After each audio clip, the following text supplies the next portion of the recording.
solucionar muchos problemas que tenemos cada uno a nivel de nuestras empresas. Así que, bueno, como comenta Josefina, va a partir Josefina hablando del contexto económico, y luego yo voy a entrar en temas más específicos de productos que son muy utilizados, como digo, a nivel local, también obviamente a nivel internacional, y de muy fácil uso para las empresas y de una utilidad que ustedes lo van a poder percibir personalmente. Perfecto. Bien, comenzamos.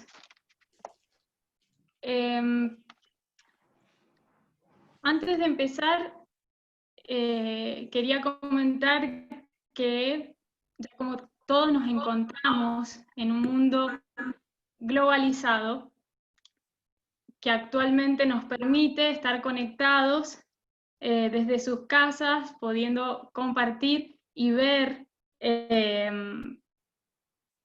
una presentación, estudiar, trabajar vía web. También la globalización nos ha llevado a estar en el minuto que estamos hoy.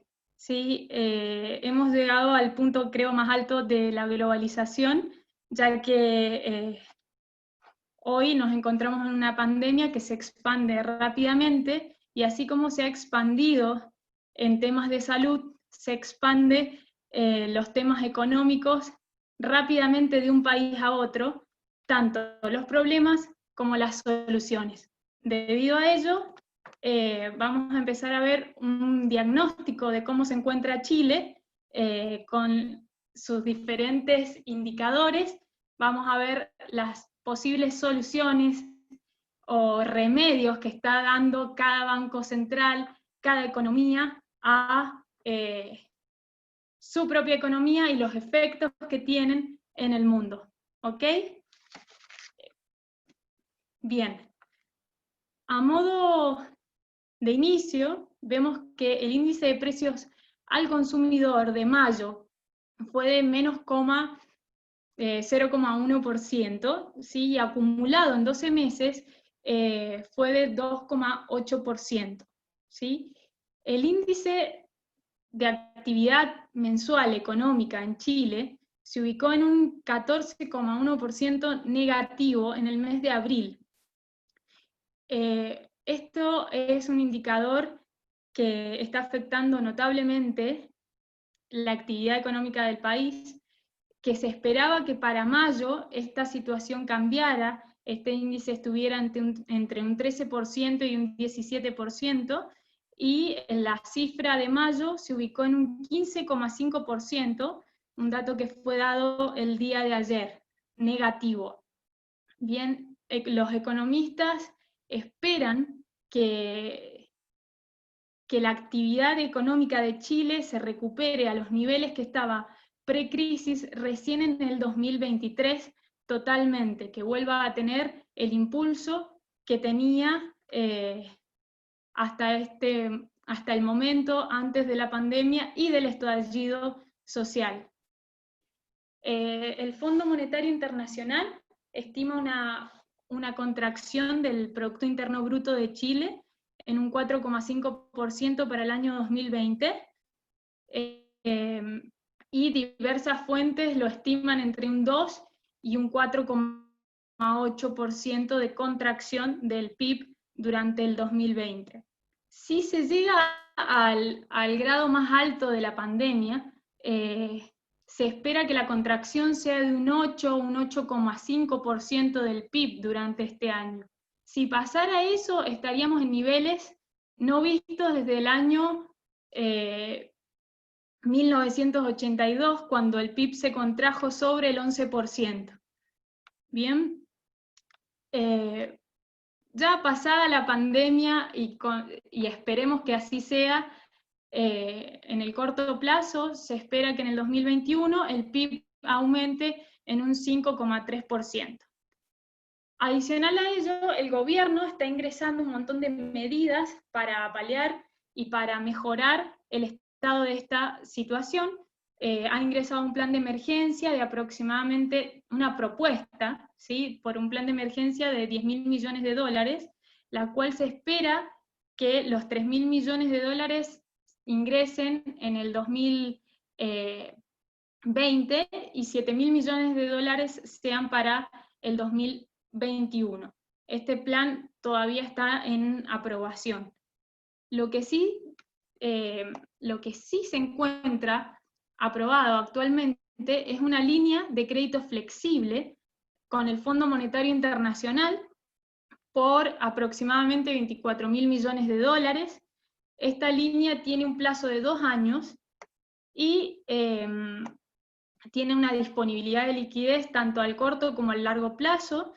Le va a dar a Chile una disponibilidad rápida de liquidez internacional, y la misma aumentaría en un 60% la capacidad del país para actuar rápidamente. Adicional a esto, brinda bastante confianza en el mercado y las tasas de interés rondan entre el 2,25 y el 2,75% anual. Bien, ¿qué podemos observar aquí? Podemos observar, como bien dice la palabra, el dólar observado de Chile.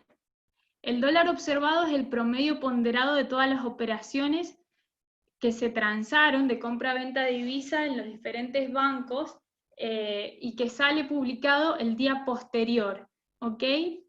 En este gráfico se observa que el 20 de marzo del 2020 llegamos al punto más alto histórico en el dólar observado a 867,83, y actualmente vemos una mejoría en el mismo el 8 de junio estaba ubicándose en 764,97, y en estas semanas ha rondado entre los 7,65 y los 7,72 pesos por dólares. ¿Ok? ¿Qué ha llevado a que el dólar baje tanto? ¿O por qué podemos explicarlo tanto en el contexto económico como financiero? ¿Bien? Y también políticos. Los contras que tiene en este momento Chile sería que ha tenido un deterioro fiscal bastante importante en los últimos años, unido a esto el estallido social y cierta desaprobación del gobierno en un periodo que actualmente se está recuperando. Y los pros prácticamente sería un manejo prudente del gasto público, tenemos un acotado nivel de deuda, un banco central que es independiente y con alta credibilidad, tanto a nivel nacional como internacional, y un sistema financiero bien regulado, y dentro de todo se cree y se sabe que es el mejor de Latinoamérica. Todo esto ha permitido que a Chile se pueda defender, que pueda tomar las medidas necesarias ante la crisis y que pueda acceder rápidamente al crédito internacional y a tomar todos los resguardos para enfrentar esta pandemia. ¿Qué otro dato importante vemos? Es que la deuda de Chile frente al PIB en el 2019 era de un 27,6%, y se espera que con todas estas medidas y todo el aumento del gasto público que se espera para los próximos años, esta deuda aumentaría aproximadamente a un 40% en el año 2024. Bien. ¿Qué otro factor podemos tener en cuenta que afecte directamente al tipo de cambio? Tenemos la balanza comercial. La balanza comercial es la diferencia entre las exportaciones y las importaciones que realiza un país. Cuando las exportaciones son mayores a las importaciones, se dice que tenemos una balanza comercial superavitaria. Y viceversa, cuando las importaciones son mayores a las exportaciones, tenemos una balanza comercial deficitaria. Vemos que en el primer trimestre del 2020, Chile obtuvo una balanza comercial superavitaria en la que las exportaciones fueron mayores a las importaciones. Sin embargo, en relación a lo exportado e importado en el primer trimestre del 2019, presentó una baja del 7,5% en las exportaciones y del 13,3% en las importaciones. Los sectores más afectados en las exportaciones fueron los sectores de agricultura, ganadería, pesca. Y en la parte de las importaciones, el sector más afectado fue la industria. Principalmente la importación se puede destacar la importación o internación de vehículos, que disminuyó en 379 millones de dólares. Bien, ¿qué otra cosa podemos ver por acá?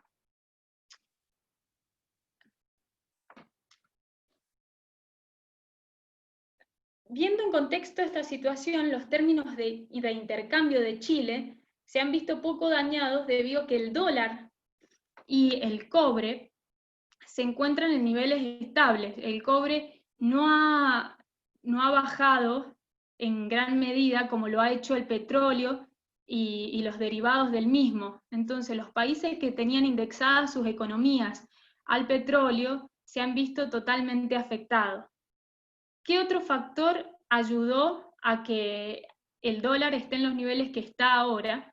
Es que existía bastante liquidez a nivel local, porque la mayoría de los empresarios y inversionistas chilenos esperaban para los primeros meses de este año bastantes protestas producto del estallido social, cosa que no sucedió, pero llegó el coronavirus. Entonces, la mayoría de los empresarios locales estaban preparados o habían tomado seguros de cambio ante esta situación. Y adicional a esto, tenemos la aprobación de la línea de crédito del Fondo Monetario Internacional. Bien, estamos haciendo un pantallazo importante de la economía actual. Nos vamos a ir al área del desempleo. ¿Sí? Chile ha llegado a un nivel de desempleo del 9%.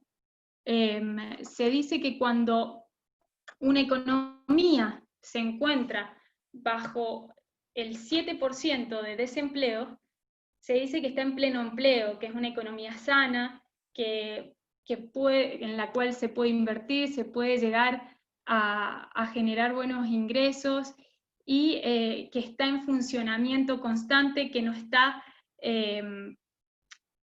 con su plena capacidad productiva ocupada. Existe una relación importante entre la inflación y el desempleo, que generalmente funcionan a la inversa. En los libros de economía se habla de la curva de Phillips, en la cual cuando aumenta la inflación, se supone que disminuye la tasa de desempleo y viceversa.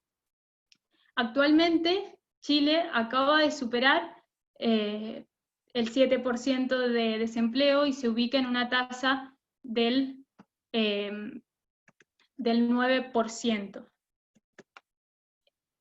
Esta tasa ha sido la más alta desde el año 2010, sin embargo, sigue un crecimiento del empleo en algunos sectores, pero ha aumentado la informalidad laboral y el Banco Central está buscando cómo proteger esto y cómo evitar que esta tasa se incremente a 2 dígitos. Para ello han realizado lo que es la Ley de Protección al Empleo y están buscando mantener un nivel de liquidez que les permita a las empresas obtener créditos más baratos o más flexibles para ser pagados durante este año y los venideros. Bien, en el gráfico que se muestra podemos ver el índice de precios al consumidor el cual, como vimos en las filminas anteriores, tuvo una baja del 0,1% en el mes de mayo. Vemos que anualizado se ubica en el 2,8%, y acá hay un dato importante, que no sé si ven acá, sería el IPC menos alimentos y energía. Ese sería el IPC subyacente. Si se le resta la variación que tuvo la energía y los alimentos, vemos que el IPC subyacente es positivo para Chile durante el mes de mayo. Y si vemos y comparamos con todas las divisiones que tiene la canasta básica, las principales bajas que tuvo el IPC fueron en el área de transporte, que fue un 0,6% negativo, y restaurantes y hoteles. Las principales alzas, equipamiento y mantención del hogar. Bien. Hasta ahí tenemos un panorama de cómo se encuentra Chile hoy. Ahora vamos a ver cómo se encuentra Europa o qué medidas está tomando Europa. El Banco Central Europeo está tomando medidas para financiar a sus gobiernos, y uno de ellos es el programa de compras de emergencia en caso de pandemia. Este programa ya tomó una línea de 1.350.000 euros, y la cual fue ampliada hace unos días en 600 millones de euros, para poder llevar adelante todos los gastos y dificultades que puedan ir teniendo los diferentes gobiernos de la zona euro ante la crisis. Bien, frente a esto, y teniendo en cuenta las perspectivas que tiene el Banco Central para el crecimiento del Producto Interno Bruto de este año y los posteriores, se puede estimar cómo se encuentra Europa. Primero, se espera que el crecimiento del PIB para el 2021 sea de un 5,2%, mientras que actualmente, para el 2020, se espera que el PIB disminuya un 8,7%. Algunos economistas opinan que no va a ser tan grave, que va a disminuir un 6,1% el Producto Interno Bruto de la zona euro durante el 2020. Pero, bueno, los datos muestran otra cosa, muestran que hay una baja productividad y que para el 2020 va a bajar un 6%, muestran que el ratio de la deuda del PIB sobre la deuda europea está en un 84%, y si se toman todas estas medidas, se llegaría a un 101,3% en 2020. Se cree a su vez que para que el empleo tome los niveles que tenía antes de la pandemia, recién va a tener que ser en el año 2023, que recién en ese año tomaría o llegaría a los niveles antes de la pandemia. En el gráfico presente pueden ver que la recuperación que esperan las diferentes economías es en V, porque pasada la pandemia o pasado apenas se encuentre una solución, la mayoría de las industrias van a tener un crecimiento rápido, las que tengan que ver con las que se hayan podido mantener y las que tengan que ver con casos estratégicos y fundamentales para las economías. Lo que se puede observar en este gráfico es que lo que se va a recuperar de manera más lenta en Europa es el empleo. que sería la línea roja superior.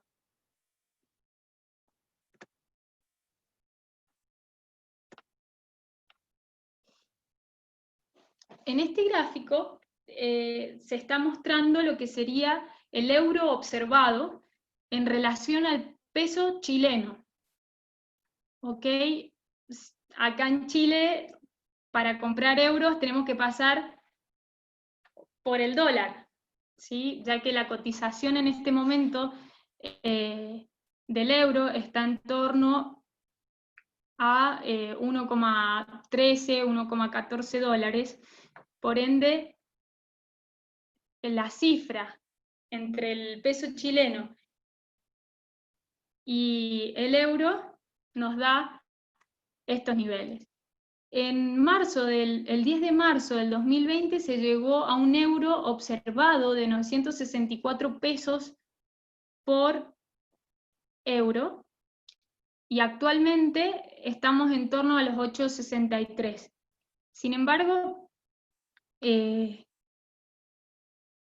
estos números se ven gracias a que el peso chileno se ha apreciado, si no estaríamos viendo números superiores, debido a que el euro ha tomado mucho más fuerza con respecto al dólar por todo lo que está sufriendo Estados Unidos actualmente. Bien, vamos a dar un breve diagnóstico de China.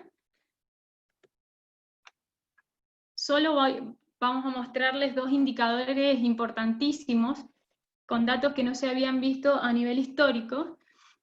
El PMI de China es una encuesta que se realiza a los gerentes de compra de las empresas más grandes del país, que se realiza en China y a nivel mundial por país.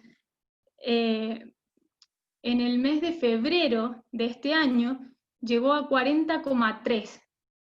Es el mínimo histórico que ha tenido China, y este indicador se mide de la siguiente manera. Cuando el PMI se encuentra en 50 o por encima de 50, indica expansión de la economía. Cuando el PMI se encuentra bajo 50, indica contracción de la economía. Y en este caso, el PMI se ubicó en febrero del 2020 en 40.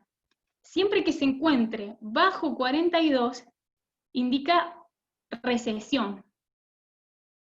Cosa que no sucedió en China para los meses posteriores, porque si vemos aquí, en marzo volvió a los 50, cuando el mercado esperaba 45, y así sucesivamente. Ha recuperado los niveles que tenía antes de la crisis. ¿Qué otro dato importante podemos ver para China? La balanza comercial china en mayo es una de las mayores de la historia y ha llegado a tener un saldo positivo de 62.930 millones de dólares en el mes de mayo. Los principales productos o factores que están influyendo entre las exportaciones e importaciones de China fueron los siguientes. O sea, primero, aumentaron las exportaciones de productos como textiles, principalmente por la exportación de mascarillas, en un 88% la exportación de productos médicos, y todo lo que tiene que ver con insumos médicos, en un 54% la maquinaria médica, y todo lo que tiene que ver con materiales o instrumentos tecnológicos de estudio y de captación de datos. Por el otro lado, en cuanto a las importaciones chinas, no han bajado mucho en su volumen, pero sí han bajado en el precio. En cuanto a lo que tiene que ver con la importación de petróleo, el el precio disminuyó en un 55% en ese periodo, pero el volumen aumentó un 19%. Entonces, todos esos factores combinados han hecho que la balanza comercial china haya sido una de las mayores de la historia y se encuentre de vuelta a tasas chinas prácticamente, creciendo. Bien, por el otro lado tenemos un breve resumen de cómo está Estados Unidos, o de los principales factores a tener en cuenta de este país. Tenemos que el bono soberano a 10 años de Estados Unidos se encuentra en niveles del 0,9%. Este es uno de los bonos o la tasa de referencia a nivel mundial, que casi todos los bonos se miden su riesgo o comparan su riesgo con el bono del Tesoro de Estados Unidos. Y la tasa prácticamente ha bajado sustancialmente desde mayo del año pasado, que se ubicaba cercano a los 2,5%, a niveles de 0,9%, debido a que hay más liquidez y los inversionistas han tomado la decisión de tomar activos con menos riesgo durante los primeros meses de la pandemia. Ahora ya se están volviendo a encauzar en activos de mayor riesgo. Otro dato importante es lo que tiene que ver con la tasa de desempleo en Estados Unidos, que en los últimos meses ha aumentado prácticamente a doble dígito, en relación a un 14,7% y 13,7% en abril del 2020. Y un dato no menor son las nóminas no agrícolas, que tiene que ver con el empleo, que no tiene que ver con el área agrícola en Estados Unidos, que en abril había tenido una disminución de 20.687K, y sorpresivamente en mayo aumentó 2.509K, mientras que el mercado esperaba que este número fuera de 8.000 negativo. Otra información relevante que salió hace unos minutos es que la Reserva Federal de Estados Unidos decidió mantener la tasa de interés en 0,25, también está en mínimos históricos, y que se espera que prácticamente el desempleo en dicho país se ubique en niveles de 6,5 a fines de este año. El desempleo no, discúlpenme, el Producto Interno Bruto caiga un 6,5% a fines de este año.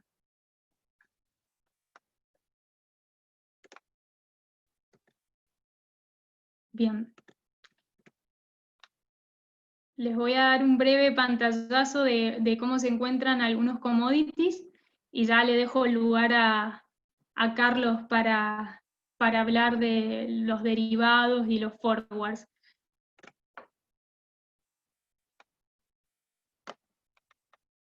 Bien.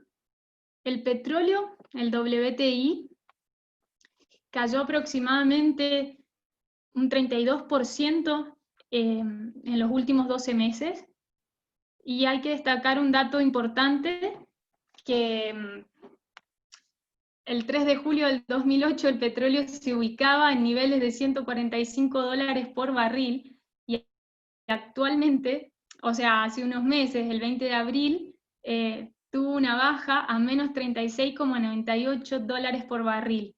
Principalmente esto se dio por el almacenamiento, porque había bajado también la demanda del petróleo notablemente,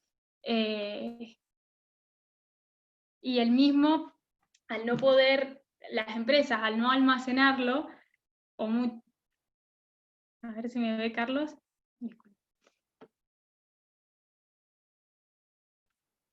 ¿Me escucha? tenés que habilitar el micrófono. Ahí está, Perfecto. ahí está, perfecto. Ahí sí, ya.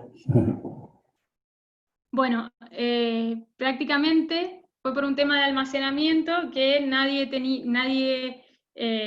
tenía dónde guardar el mismo, entonces el precio, te pagaban porque te llevaras el petróleo prácticamente. ¿Qué otro commodity o variación en el precio del commodity podemos ver acá? Es que el oro subió a máximos históricos, máximos de los últimos 7 años. ¿Por qué? Porque los inversionistas, cuando hay riesgo, las inversiones se van prácticamente al oro, al bono del Tesoro de Estados Unidos. La liquidez tiende a ir hacia los activos de menor riesgo. Se espera que el oro esté entre un rango entre los 1.600 y los 1.750 en el transcurso de esta pandemia en el corto plazo. En cuanto al cobre, los contratos que se negocian a julio del 2020 se ubican en $2,58 la libra. Actualmente, hoy cotizaban a 2,66, por lo que el cobre se viene recuperando notablemente a nivel mundial. También hay buenas perspectivas para este metal, ya que es un componente fundamental para los autos eléctricos y la mayoría de las nuevas tecnologías que se esperan, que se implementen en los próximos años a nivel mundial. En cuanto a la soja, la soja en las últimas semanas se ha encontrado a la baja,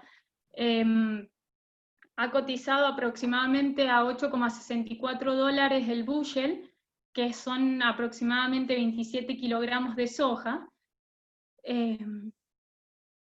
Y aquí hay una noticia importante para la región, en realidad, porque en Argentina el gobierno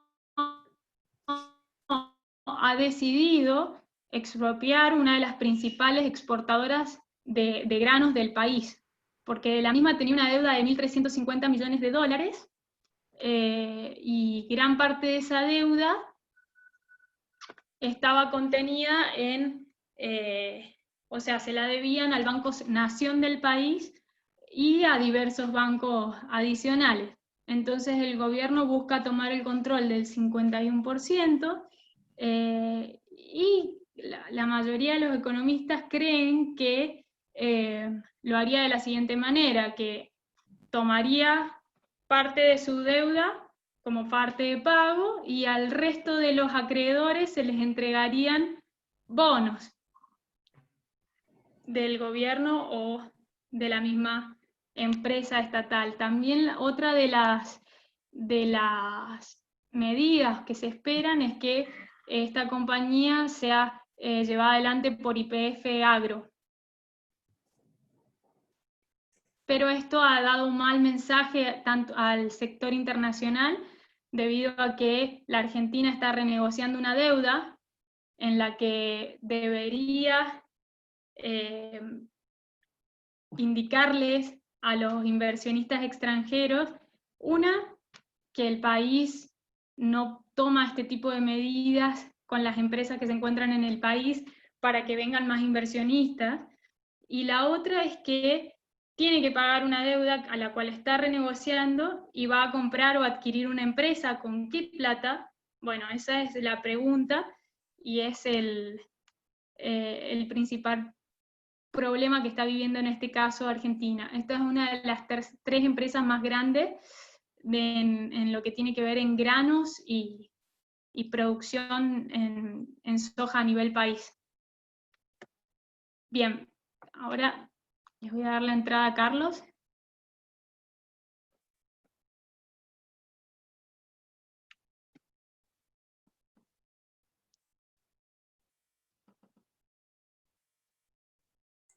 ¿Se escucha ahí? ¿Aló? ¿Se escucha? Perfecto. Muchas gracias, Josefina. Bueno, voy a hablar de los mercados derivados. Específicamente, voy a hablar de los mercados que más se utilizan a nivel de las empresas. Me ha tocado la oportunidad de tener que transar estos productos por muchísimos años con las empresas, con distintos tipos de empresas, de distintos tamaños, de distintas industrias, e ir viendo los resultados y cómo en algunos casos este tipo de productos ha logrado solucionar problemas que en alguna medida, desde el punto de vista de las empresas, la solución era muy difícil, y en muchas oportunidades estos riesgos que estaban abiertos en los balances de las empresas prácticamente les ponían el margen. Entonces, lo primero que hay que entender es el funcionamiento del mercado spot. Spot es todo lo que es la compra y venta de divisa, que es un mercado lamentablemente muy asimétrico, porque la información exacta de cuál es el verdadero tipo de cambio se concentra en el sistema financiero, a pesar de que existen muchas plataformas y plataformas online, incluso Bloomberg, Reuters, que muestran los tipos de cambios. Esos tipos de cambio tienen rezago, porque los sistemas transaccionales donde uno puede poner los tipos de cambio están cerrados por el sistema financiero, como digo, solamente. Entonces, lo primero que hay que entender como empresa es que hay alguna simetría de información con respecto a esos precios. Bueno, una forma muy simple y básica de solucionarlo es cotizar 2 o 3 partes al mismo tiempo, y así uno rápidamente puede saber dónde está el tipo de cambio apretando a las distintas contrapartes. Ahora, en los spread o el diferencial en el tipo de cambio que una entidad financiera le puede dar a una empresa puede variar desde 30 centavos hasta 20 pesos, incluso más, porque efectivamente no hay restricciones en ese sentido. Entonces, hay que estar muy consciente de eso, que el spread o el precio al cual uno como empresa puede acceder puede ser un precio totalmente desmejorado, o bien hay un espacio muy grande para poder mejorar ese precio y por lo tanto tener una mejor cotización. Obviamente, para poder negociar un mejor precio también la empresa tiene que tener un cierto volumen y una cierta capacidad de negociación. Pero claramente siempre hay espacio para poder mejorar el precio y la rentabilidad. Sobre todo estamos hablando de un mercado que tiene una volatilidad, si hablamos del peso dólar, una volatilidad que puede superar el 9%, es una de las monedas más volátiles de América Latina. Estamos hablando de una divisa que de un día a otro puede variar 15 a 20 pesos. Luego es muy difícil saber exactamente si uno compró o vendió al precio correcto. Bueno, entendiendo un poco esa simetría que existe en el mercado y esa posibilidad que tenemos como empresa, como empresarios, de poder sacar un mejor precio, claramente siempre hay espacio. Y también otro elemento que es importante, estamos hablando de temas prácticos primero, es ver por qué camino entro a negociar ese tipo de cambio. Claramente, el camino más eficiente es entrar directamente a la mesa de dinero a través del área de la mesa de distribución, que es donde están los traders especialistas en atender a empresas. Todos los otros caminos obviamente pasan por distintas etapas. Hay rezagos de precios dentro de un banco o dentro de una institución, y los precios son totalmente distintos. Y eso hay que estar sumamente consciente. Bueno, dado que el tipo de cambio es una variable totalmente, o que cuesta demasiado predecir, porque nosotros, que en alguna medida Josefina nos explicaba, nosotros estamos en una economía que es una economía pequeña, pero extremadamente abierta y flexible. Por lo tanto, cualquier elemento que sucede en el resto del mundo afecta a las variables internas. Dado eso, como país o como especialista, es muy difícil poder predecir el tipo de cambio a pesar de los múltiples modelos que existen y que en la historia hemos analizado. La verdad que no está la bola de cristal para decir dónde va a estar el tipo de cambio. Sí es razonable y en base a la experiencia poder hablar de rangos de precio en los cuales es interesante empezar a comprar, o rangos de precio en los cuales es interesante empezar a vender, dependiendo cuál sea nuestra posición importadora o exportadora como compañía. La administración del tipo de cambio requiere una cantidad de tiempo muy valiosa y una dedicación especial. Por lo tanto, eso desvía de alguna manera el objetivo fundamental de las compañías o de las empresas, que es la producción de cualquier otro tipo de producto, pero no la administración del tipo de cambio. Por lo tanto, una fórmula efectiva y eficiente y prácticamente sin costo es externalizar esta administración del tipo de cambio. Entonces, lo que se hace comúnmente en Chile, dado la liquidez que tiene el mercado chileno y la profundidad que tiene el mercado chileno, es utilizar los productos forward. A lo mejor muchos de ustedes ya conocen los productos forward, pero los voy a aclarar. Primero, el forward es un producto que permite comprar o vender divisas a un precio futuro, a un plazo futuro, perdón, a un precio establecido el día de hoy. Y ese precio viene a través de una fórmula que es la paridad de tasa de interés. Y básicamente ese precio forward lo único que refleja es el diferencial entre la tasa de interés local y la tasa de interés, por ejemplo, en Estados Unidos. O sea, si tomamos un ejemplo, por ejemplo, la tasa de interés en Chile 12%, y la tasa de interés ¿cómo se llama? En Estados Unidos 2%, quiere decir que el peso se va a depreciar en un 10%. Por ejemplo, si el tipo de cambio está en 500 pesos, en el transcurso de un año ese 10% se transforma en un tipo de cambio de 550 pesos. O sea, eso es lo que en alguna medida demuestra la paridad cubierta o descubierta de tasa de interés, que ahí está la fórmula, donde en el numerador tienen la tasa en pesos y en el denominador la tasa en dólares. Entonces, es importante saber que hay un respaldo, matemático que de alguna manera determina cómo se construye ese precio forward. Y no es lo que el banco o la institución financiera que lo está comprando, vendiendo, cree que va a ser el precio en una determinada fecha, porque la verdad que nadie puede saber cuál va a ser el precio.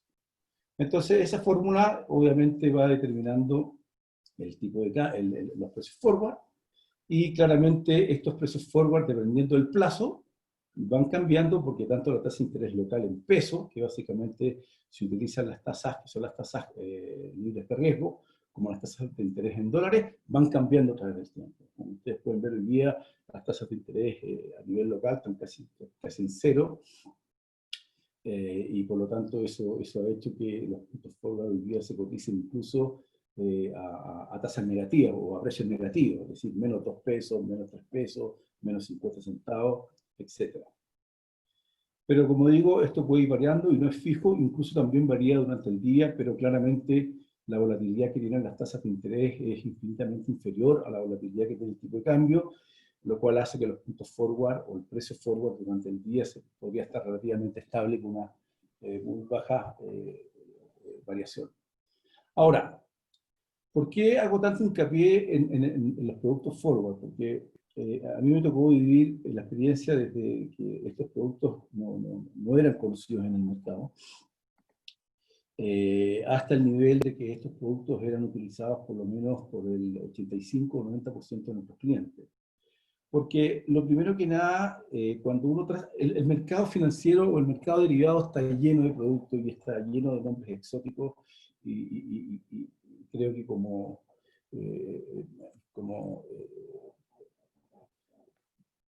una persona que no trabaja en el mundo financiero es muy difícil tratar de entender de qué estamos hablando al final del día.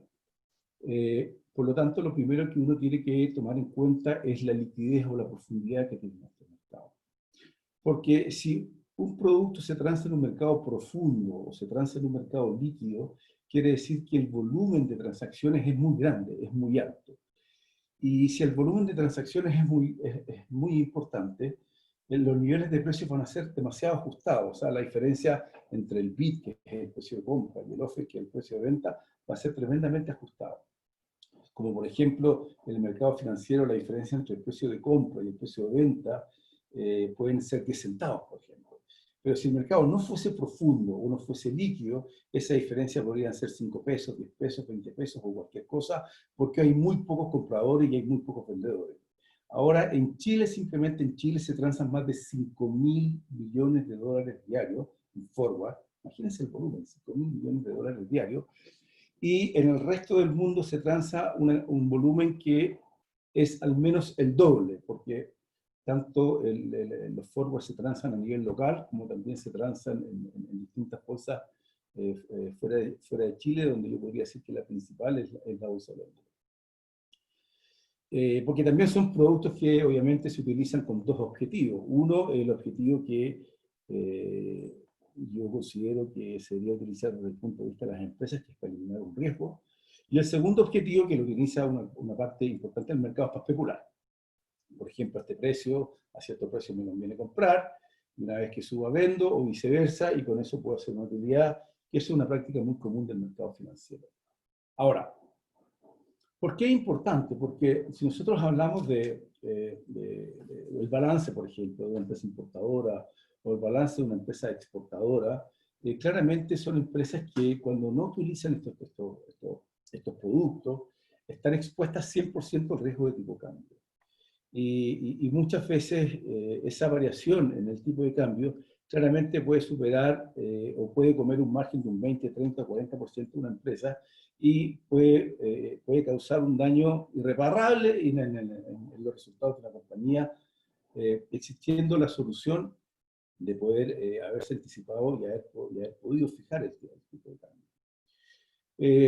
La única posibilidad que yo podría decir que uno no debería utilizar estos productos es si uno tiene el poder monopólico de poder traspasar a los clientes esa variación de tipo de cambio, por ejemplo. Pero normalmente empresas con poderes monopólicos son muy pocas y por lo tanto la utilización de estos productos es fundamental.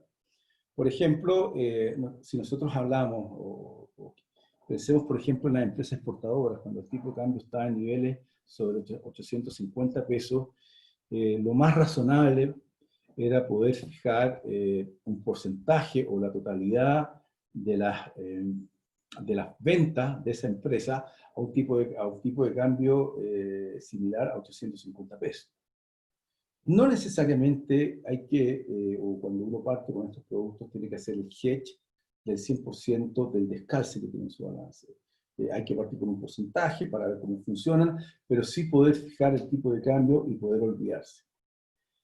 Porque como digo, hay ciertos rangos de tipo de cambio que se dan y que obviamente están fuera del equilibrio de los tipos de cambio razonables para la economía chilena, y por lo tanto no aprovechar esas oportunidades desde mi punto de vista considero que es un error, porque son oportunidades a veces únicas que salen de la economía, de poder fijar esta variable y poder, por lo tanto, maximizar la rentabilidad de la empresa. Como también en el caso de los importadores, cuando sean situaciones de bajas importantes en el tipo de cambio, también poder asegurar el precio de compra de esos dólares que hay que hacer.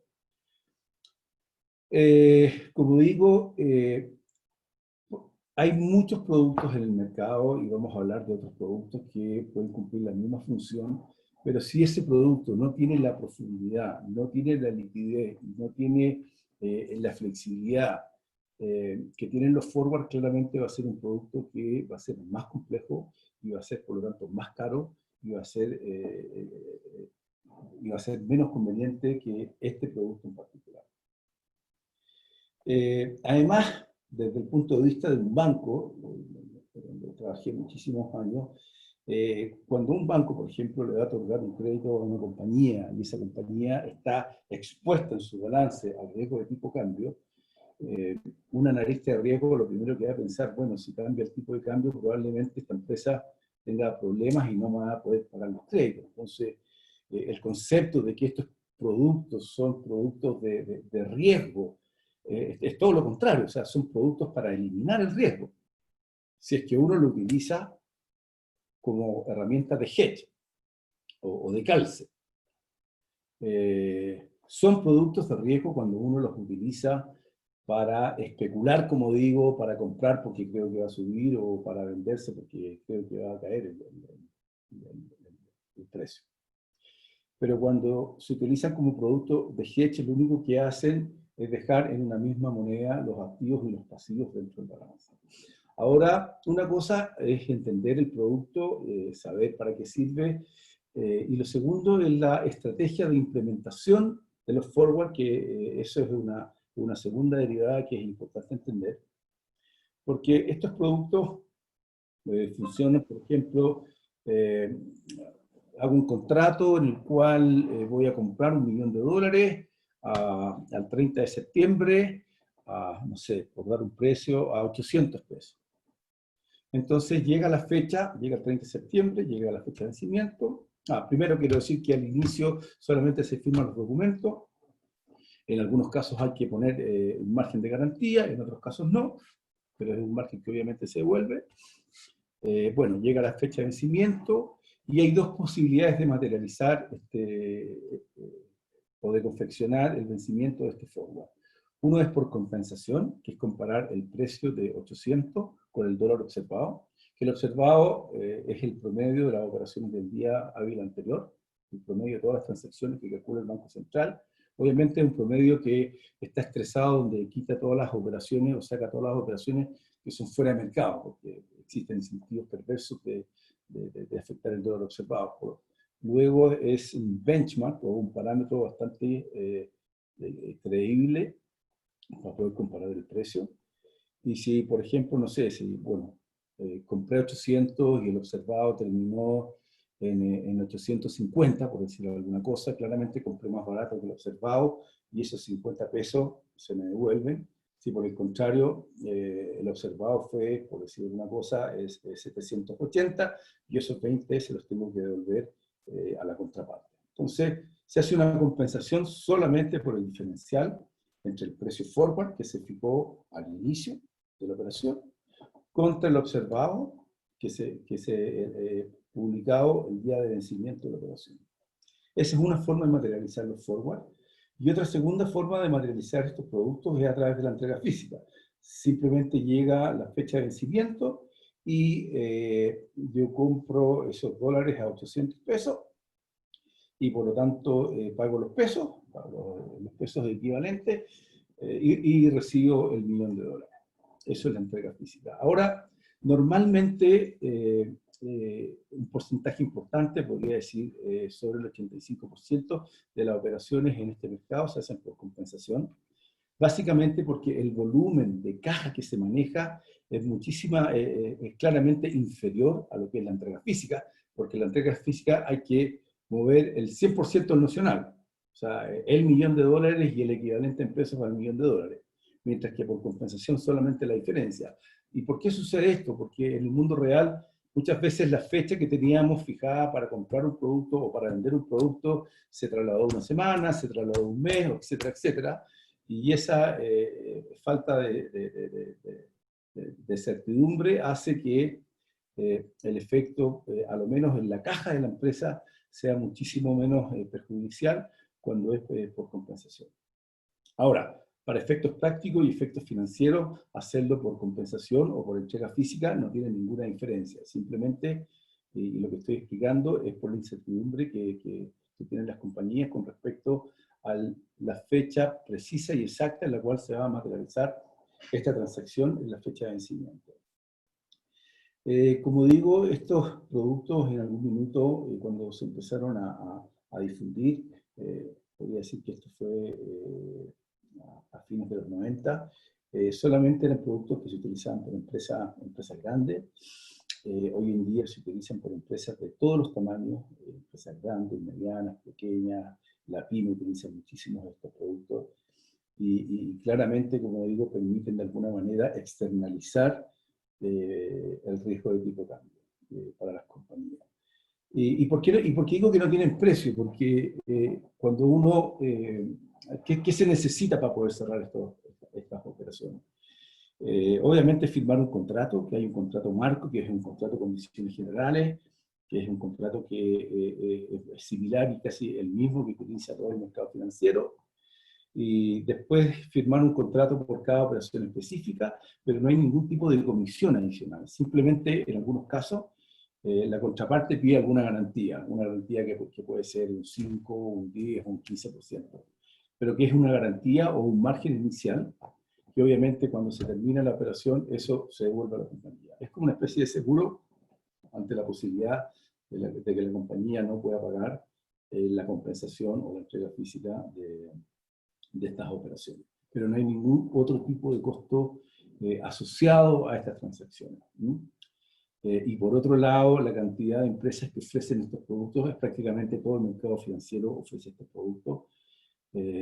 Por lo tanto, las posibilidades para ustedes de poder cotizar estos productos son muchísimas, son muy amplias. En lo que es la estrategia, bueno, es importante saber, primero, tomar la decisión como empresa, ok, dentro de mi descanso, por ejemplo, ¿qué porcentaje voy a cubrir?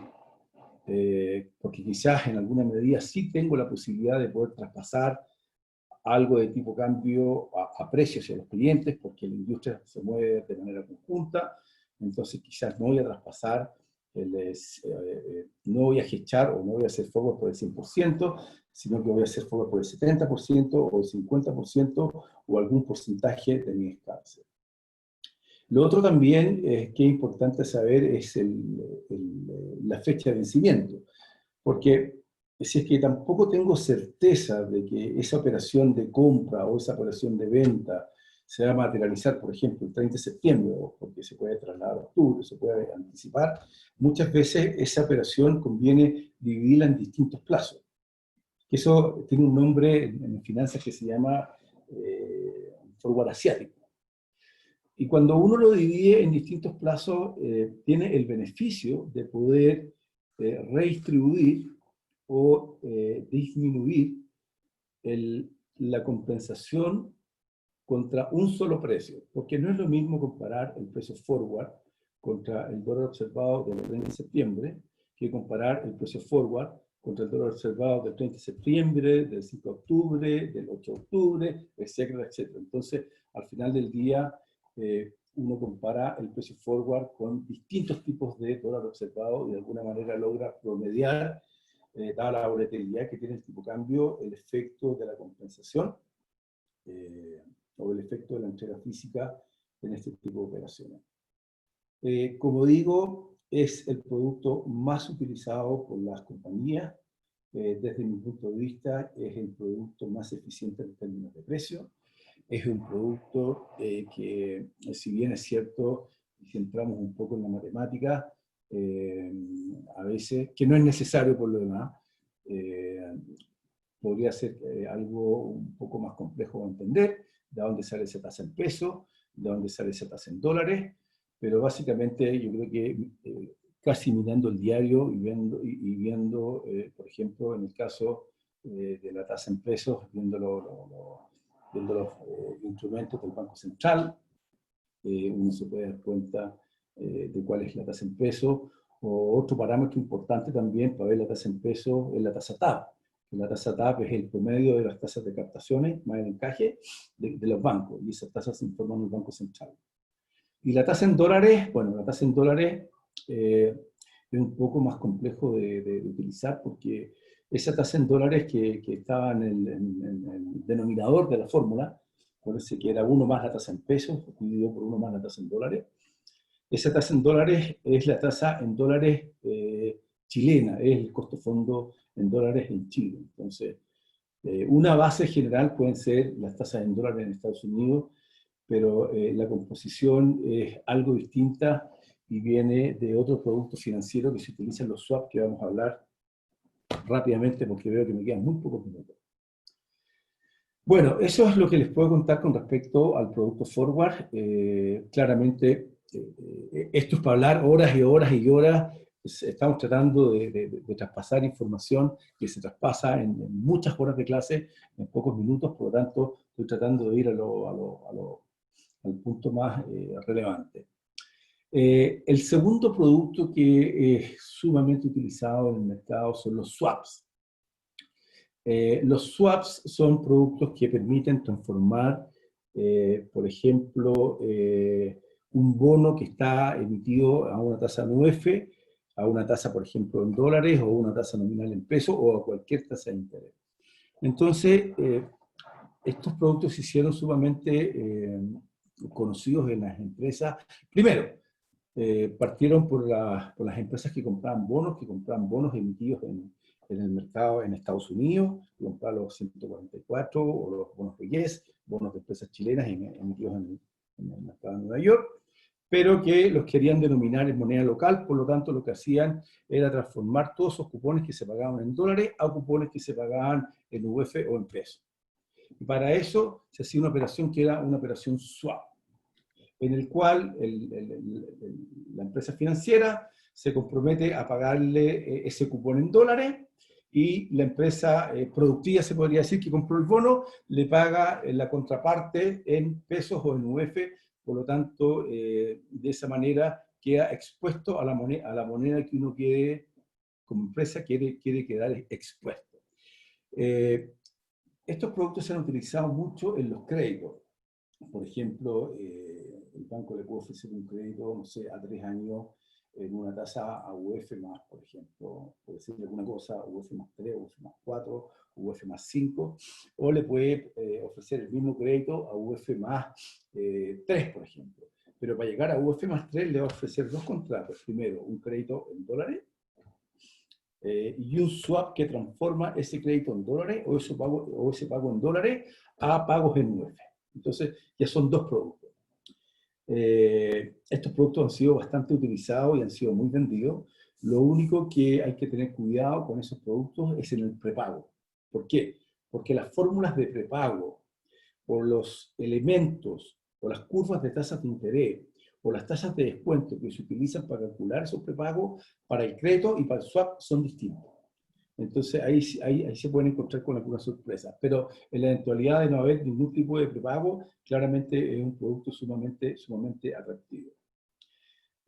Los productos swap son productos que hoy día son tan líquidos también, son tan profundos, que básicamente el mercado, para poder especular o transar las monedas locales libres de riesgo, utiliza los productos swaps, donde los swaps más conocidos son los swaps que se utilizan, por ejemplo, UF o peso contra el ICP, que el ICP es el índice de cámara promedio, que básicamente lo único que hace es promediar la tasa interbancaria, que es la tasa por un día que fija el Banco Central. Y dada la profundidad también que tienen esos productos, por ejemplo, si un inversionista extranjero quiere entrar en el mercado local a tomar alguna exposición en una tasa de interés, va a entrar a través de los swaps. No va a entrar directamente a comprar el bono físico del Banco Central, porque la liquidez de un bono claramente es mucho más baja que la liquidez que tiene el mercado swaps. Bueno, y para qué hablar de lo que son los bonos emitidos por empresas corporativas, donde prácticamente la liquidez es sumamente baja, porque son bonos muchas veces comprados por, bueno, un día por los fondos de inversión, compañías de seguro, y prácticamente los dejan a vencimiento. Luego, la posibilidad de encontrar esos bonos es mucho más baja. Sin embargo, y como digo, y a través del mercado swaps, uno puede encontrar esos bonos, o sea, esos instrumentos, o tomar una exposición en esas monedas de una manera sumamente fácil. Bueno, hay distintos tipos de swaps. Hay swaps entre los cuales uno puede convenir pagar, uno paga una tasa fija, por ejemplo, y la otra parte paga una tasa variable, uno paga una tasa en pesos, el otro paga una tasa en dólares. Hay distintas combinaciones de tasas de interés fijas y variables, y distintas combinaciones de moneda. Y básicamente se puede armar un swap de cualquier tipo y de cualquier naturaleza, pero siempre que uno vaya a los productos plain vanilla o los productos más comunes o los productos que transan en el mercado, los precios van a ser muchísimo más ajustados. Mientras más complejo es el swap, la forma de construir ese producto va a ser más cara, y por lo tanto no necesariamente va a ser lo más conveniente para los clientes. Pero los swaps común y corriente, que son los swaps que utilizan normalmente las compañías en este país, son swaps que cotizan a precios sumamente ajustados. Luego, Como digo, si alguno de ustedes necesita, por los motivos que sea, cambiar la denominación de un crédito, por ejemplo, de una moneda a otra moneda, el producto más eficiente es el swap. Si uno necesita cambiar un crédito en UF a un crédito en tasa nominal, el producto más eficiente es un swap. Porque a veces, muchas veces, hay costos de prepago o hay ciertos covenants o restricciones que no permiten de una manera sencilla poder prepagar ese crédito, y claramente es conveniente hacer un swap. También, y vamos a lo más sencillo, necesitan pedir un crédito, es fundamental hoy día saber que existen estos productos y cotizar el crédito directamente en la tasa, por ejemplo, en UF, que es el caso que estamos hablando, y también ver la posibilidad de que ese mismo crédito se lo puedan construir a través del mercado financiero con productos swaps, es decir, con combinaciones entre un crédito en cualquier tipo de moneda y transformar ese pago de esas monedas a la moneda que yo finalmente como cliente quiero pagar, por ejemplo, en este caso, UF, que es lo que estamos hablando. No quiero entrar en todo tipo de, o ir paso a paso por la, ¿cómo se llama? Por las diapositivas, porque hay mucha información, pero sí les quiero transmitir lo más relevante. Lo más relevante de para qué sirven estos productos y la liquidez que tienen. ¿Qué más podríamos hablar de los swaps desde el punto de vista de las empresas? Simplemente poder utilizarlos como una moneda o como un producto para poder transformar ya sea el pago, ya sea un pasivo o un activo en distintas monedas o en distintas tasas de interés, o bien para cotizar simplemente una operación de crédito. Una operación de crédito. ¿Y por qué se produce esto? Porque hay arbitraje en el mercado. Porque uno piensa, o teóricamente el mercado supuestamente está arbitrado, pero el mercado no está arbitrado 100%, porque hay muchas restricciones. Por ejemplo, puede haber un bono o un instrumento que esté a un precio totalmente subvaluado, pero eso no quiere decir que el mercado siga comprando ese instrumento hasta que corrija el precio. Porque las compañías, y sobre todo las compañías que tienen poder de mercado, tienen restricciones, tienen límites para poder adquirir un activo financiero. Límites que están en función de la cartera, de su patrimonio, del tamaño de la emisión, etcétera, etcétera. Y eso hace que en general el mercado siempre puedan existir arbitraje, y existen arbitrajes, y eso permite formar este tipo de transacciones. Bueno, como digo, y voy a repetir, solamente tienen que tener mucha claridad en tomar estos productos en la eventualidad que hagan el prepago. Porque normalmente el prepago de un crédito pueden ser, no sé, 3 meses de intereses, que es lo más común, pero el prepago de un swaps es calcular el swaps a valor presente, y esas dos metodologías son totalmente distintas, y por lo tanto el resultado del prepago de un crédito otorgado en una moneda más un swaps puede ser muy diferente al prepago otorgado en UF, por ejemplo. Eso es lo único que yo les puedo dar como consejo a la hora de tomar este tipo de transacciones. Pero como digo, da ventajas muy importantes, y por lo tanto hay muchísimas empresas que utilizan los créditos, se llaman créditos sintéticos, o créditos estructurados. Eso es con respecto a los swaps. Lo último que les quiero mencionar es otro producto que también es muy ofrecido en el mercado financiero, que es para anular operaciones swaps o para anular operaciones forward, son las opciones. Las opciones son ¿cómo se llama? Son contratos que dan la posibilidad de comprar o de vender un activo subyacente a un determinado precio, y esas opciones se pueden combinar con algunos productos, con algunos forward, y generar forward a precios inferiores, pero con límites en las utilidades, o generar forward a precios más convenientes también. Lo único que hay que saber del mercado chileno es que el mercado de opciones es aún demasiado pequeño. El volumen que se transa no debe superar los 200, 300 millones de dólares diarios.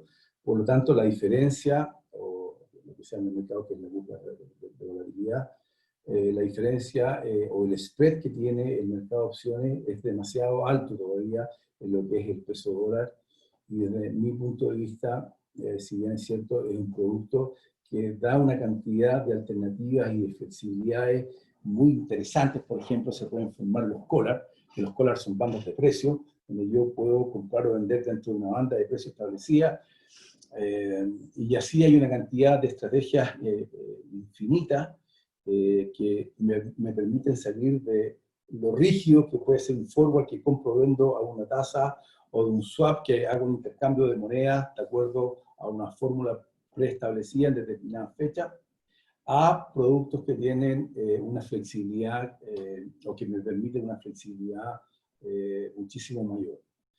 Solamente saber que aún son productos que son productos que en Chile, a lo menos, la cotización del peso dólar todavía no tienen la profundidad como para ser un producto interesante en general para las compañías, ¿sí? por el spread. Bueno, yo creo que estoy sumamente pasado la hora, es mucha información, por lo tanto, bueno, estamos totalmente abiertos y disponibles para que cada uno de ustedes nos pueda llamar, poder, bueno, cuando sea posible, reunirnos, mientras tanto conversar por videoconferencia.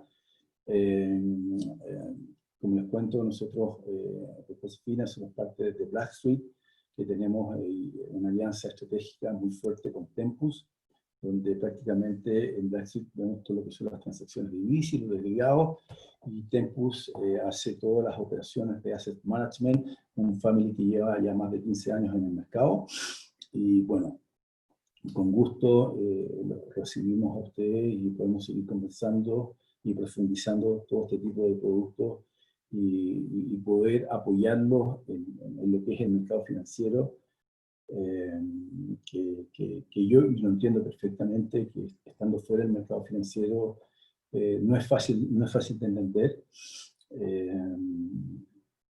pero sí en base a la experiencia que cada uno tiene de llevar toda la vida trabajando en este mercado, lo podemos tratar de explicar de la manera lo más simple posible o de la manera más práctica, dado la situación o el problema particular que cada uno de ustedes tenga. Bueno, muchas gracias. También quiero agradecer a la Cámara por la oportunidad que nos da de poder mostrar estos productos y compartir esta información con ustedes. Carlos, te interrumpo un segundo. Tenemos dos preguntas. Ya. Una, preguntan por qué el año pasado el dólar tenía una tendencia tan alta en relación al 2020, por qué este cambio tan brusco. Y la otra pregunta, que van correlacionadas, es una persona que necesita hacer una cobertura del peso chileno frente al dólar, Sí. pero de 2 a 7 años. Muy buena pregunta. Sí. Bueno, con respecto al tipo de cambio, bueno, el año pasado, si hacemos un poquito de memoria, yo cuando tenía el Bloomberg abierto por acá, a principios de año el tipo de cambio la verdad que estaba bastante fuerte, es decir, el dólar bastante bajo, y bueno, el tipo de cambio se empezó a debilitar, primero toda la crisis social que empezó en este país, con la incertidumbre de cómo esa crisis social iba a terminar, cuánto iba a durar, cómo iba a afectar la economía. Eso claramente debilitó el peso, y también los datos a nivel local, los datos chilenos, tampoco eran datos positivos que demuestran un fortalecimiento en la economía y por lo tanto el tipo de cambio. Simplemente hay que mirar el tipo de cambio como la variable que refleja la salud del país. O sea, si el país no tiene datos positivos, o el país no demuestra que está creciendo, o el país no demuestra que está avanzando, por los motivos que sea, claramente el peso está muy debilitado, es decir, el dólar va a estar muy alto. O si se incluyen muchas variables de incertidumbre, ocurre lo mismo.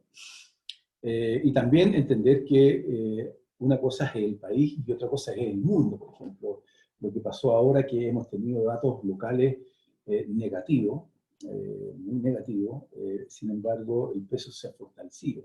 Y se ha fortalecido porque se han fortalecido básicamente todas las monedas con respecto al dólar por la situación que está ocurriendo en Estados Unidos. Y claramente impacta de una manera más rápida cuando una economía es más abierta, como es el caso de la moneda chilena. Entonces, eso podría decir en términos generales. Ahora, con respecto a la segunda pregunta, si uno quiere hacer una cobertura de largo plazo, es muy buena pregunta, porque acá viene la conexión entre los swaps y los forward. Entrando en detalle en lo que es un swaps es una sumatoria de varios contratos forward. Entonces, entendiendo que el mercado forward tiene una liquidez y una profundidad de dar precios razonables hasta un año y medio, si necesito hacer una operación más larga, intercambiar, porque al final un forward es intercambiar pesos por dólar. Lo más eficiente y lo más conveniente es hacer un contrato swap. Por ejemplo, si yo necesito hacer un forward a 5 años como forward, me va a salir muchísimo más barato, o a lo menos tengo que cotizar el forward directamente o el swaps, que es lo mismo, porque el swaps es un intercambio de dos activos, y el forward también es el intercambio de dos activos. Mi recomendación, que si el plazo supera los 2 años, es hacerlo, dado los precios, dado la situación, dado como cotiza el mercado chileno, es hacerlo vía swaps. Ahora, en una llamada ya aparte podemos profundizar un poco y revisar en conjunto cómo funciona, que se puedan dar cuenta de cuál es la diferencia en términos numéricos de hacerlo vía forward directamente o vía swap. Como digo, forward la liquidez es hasta 1 año y medio, por lo tanto los precios a largo plazo de los forward van a ser caros. Y por otro lado, el swaps empieza a tener vía o mucha liquidez desde 1 año y medio hasta en Chile hasta los 7 años. Perfecto. Bueno, muchas gracias a todos y gracias a la Cámara por la oportunidad de poder compartir esta tarde con ustedes. Muchas gracias. Sí, muchas gracias a usted y hasta la próxima. Encantado, pues. Muchas gracias. Hasta luego.